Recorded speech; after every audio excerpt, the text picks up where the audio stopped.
Property business कैसे करें, इसमें आपका विजन क्लियर होना बहुत ज़रूरी है। दोस्तों, रियल एस्टेट बिजनेस यानी अचल संपत्ति या ज़मीन, मकान, दुकान इत्यादि खरीदने बेचने का या किराए देने पर का व्यापार भारत में तेज़ी से बढ़ रहा है और इसी वजह से आज की तारीख में इस व्यापार में अनगिनत अवसर उपलब्ध है।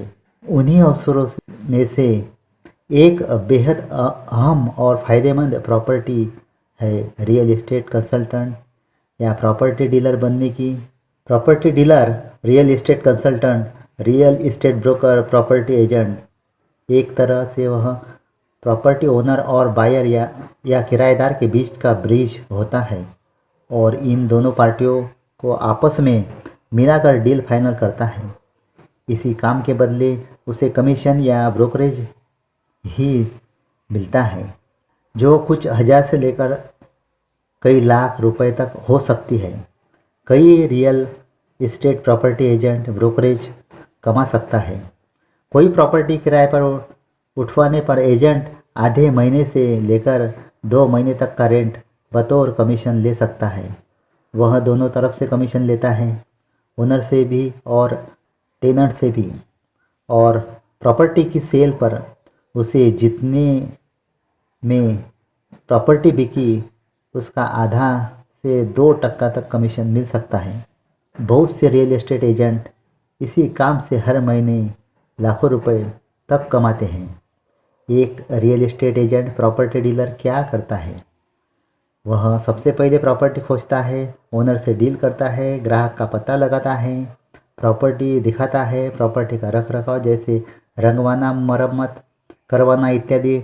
डील फाइनल होने पर रेंट एग्रीमेंट बनवाना, ज़मीन बिकने पर रजिस्ट्री ऑफिस में ज़मीन रजिस्टर करना, दुकान बिकने पर रिलेटेड पेपर्स तैयार करना, मकान खाली होते वक्त चेक करना कि मकान सही हालत में है, बिजली बिल जमा किया है या हाउस टैक्स जमा किया है इत्यादि सब देखना। ज़रूरी नहीं कि हर मामले में यहाँ मेंशन सारी चीज़ें करनी पड़ती है या करना पड़ता है। यह केस टू केस डिफरेंट होता है। प्रॉपर्टी डीलर या कंसल्टेंट अपना एक ऐसा काम है जिसमें आप बिना किसी लागत के अचल संपत्ति कमा सकते हैं। इस काम में सफल होने के लिए कुछ महत्वपूर्ण टिप्स है जो आपको ध्यान में रखना है। सबसे पहले आपको पढ़ाई से ज़्यादा तजुर्बे पर ध्यान दें। यह कारोबार शुरू करने के लिए ज़्यादा तकनीकी शिक्षा की ज़रूरत नहीं है। किसी निजी संस्था में ऐसे कोई कोर्स करने की ज़रूरत नहीं है, लेकिन यह कारोबार आप अनुभव से ज़्यादा अच्छी तरह से सीख सकते हैं। लगभग 6 महीने से 1 साल का अनुभव इस कारोबार को शुरू करने के लिए सही है। तजुर्बा लेते समय यह बातें सीखें: प्रॉपर्टी किस माध्यम से आप ढूंढ सकते हैं, ग्राहक कैसे आपको मिल सकते हैं, कानूनी दस्तावेज कौन सी ज़रूरी है, प्रैक्टिकल वर्क कैसे करें, फ्लैट ज़मीन इत्यादि से संबंधित मैथमेटिकल कैलकुलेशन कैसे करें। और दूसरा है इसमें सॉफ्ट स्किल यूज़ करें और विश्वसनीयता बनाए रखें। एज अ प्रॉपर्टी डीलर आपको मकान मालिक या लैंड ओनर के साथ साथ अपने ग्राहक से भी रोज़ाना डील करना होगा। ऐसे में आपकी कम्युनिकेशन स्किल अच्छी होनी चाहिए। आपको न सिर्फ कनेक्टेड पार्टी से पोलाइटली बात करना चाहिए, बल्कि आपको अपनी हर एक एक्टिविटी में ट्रस्ट फैक्टर का सबसे अधिक महत्वपूर्ण है। इस बिज़नेस में कई बार प्रॉपर्टी ओनर खुद प्रॉपर्टी दिखाने के लिए मौजूद नहीं होता और अपने प्रीमाइसेस भी की चाबी रियल एस्टेट एजेंट को देता है। इसलिए अगर आप ट्रस्ट फैक्टर में फिट नहीं बैठेंगे तो आप यह डील नहीं कर पाएंगे। ट्रस्ट पैदा करने का सबसे आसान तरीका है अपना एक ऑफिस खोलकर काम करें या लोगों में। वैसे आपको फेमस होना ज़रूरी है कि लोगों का आपके ट्रस्ट होना ज़रूरी है। ट्रांसपेरेंसी बनाए रखें और जो कमिटमेंट करे उसे पूरा करें। प्रॉपर्टी ढूंढने के लिए इन तरीकों को आप अपना सकते हैं। सबसे पहले आप यह कारोबार आप किसी क्षेत्र में करना चाहते हैं उस क्षेत्र की पूरी मालूमात आपको होना ज़रूरी है।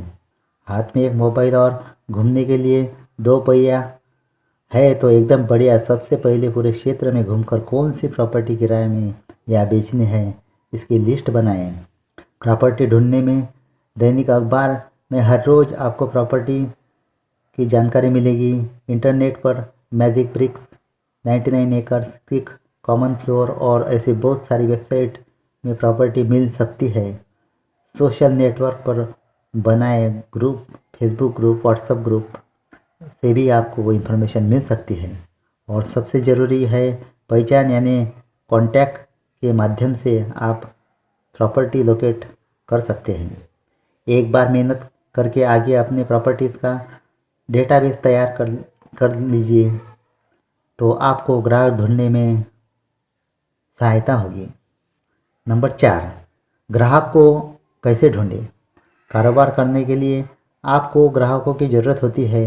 वह ग्राहक आपको इन माध्यम से मिल सकते हैं। ऑफिस खोलकर ऑफिस सही जगह पर होना ज़रूरी है जहां से ग्राहक आपसे आसानी से संपर्क कर सकते हैं। आप खुद की वेबसाइट भी बना सकते हैं, जैसे गूगल, फेसबुक में भी आप आपकी प्रॉपर्टी डाल सकते हैं, प्रमोट कर सकते हैं, ग्राहक ढूंढ सकते हैं। और रियल एस्टेट के लिए जस्ट डायल भी ग्राहक से संपर्क करने में एक अच्छा माध्यम है। एक बार अगर किसी ग्राहक से कनेक्टेड हो जाए तो पूरी कोशिश करिए कि आप उसके मनपसंद प्रॉपर्टी दिखा दें। एक्चुअली इस फील्ड में कंपटीशन बहुत है और अगर आप थोड़े से भी ढीले पड़े तो आपका बिजनेस किसी और के पास चला जाएगा।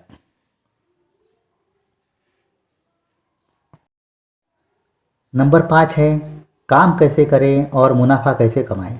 प्रॉपर्टी आमतौर पर 4 श्रेणियों में होती है। रेसिडेंशियल यानी apartment, flat, bungalow, row house, मकान जिसमें लोग रहते हैं। कमर्शियल प्रॉपर्टी, बिजनेस के लिए दुकान, शोरूम इत्यादि। इंडस्ट्रियल प्रॉपर्टी, फैक्ट्री या मैन्युफैक्चरिंग यूनिट सेटअप करने के लिए जगह, ज़मीन। बतौर कंसल्टेंट आप प्रॉपर्टीज़ को या तो किराए पर उठवाते हैं या उसकी सेल करते हैं। प्रॉपर्टी सेल करा के यानी बिक्री की डीलिंग करवा के भी ब्रोकरेज मिल सकता है। यह ब्रोकरेज प्रॉपर्टी की कीमत का 1 से 1% या 2% भी हो सकता है। फॉर एग्ज़ाम्पल, अगर आप 25 लाख रुपए का फ्लैट सेल करते हैं तो आपको 2% के हिसाब से 50,000 ब्रोकरेज मिलेगा। लेकिन दोस्तों, यह इतना आसान काम नहीं है। कोई भी डील इतनी आसानी से फाइनल नहीं होती। अक्सर कीमत को लेकर पार्टीज एग्री नहीं होती। कभी कभी लोन पास न होने पर भी दिक्कतें आ सकती है। लेकिन अगर सारी बाधाएं को आप पार करके डील पक्की करते हो तो आपकी चांदी ही चांदी है, आपको अच्छा पैसा मिलेगा।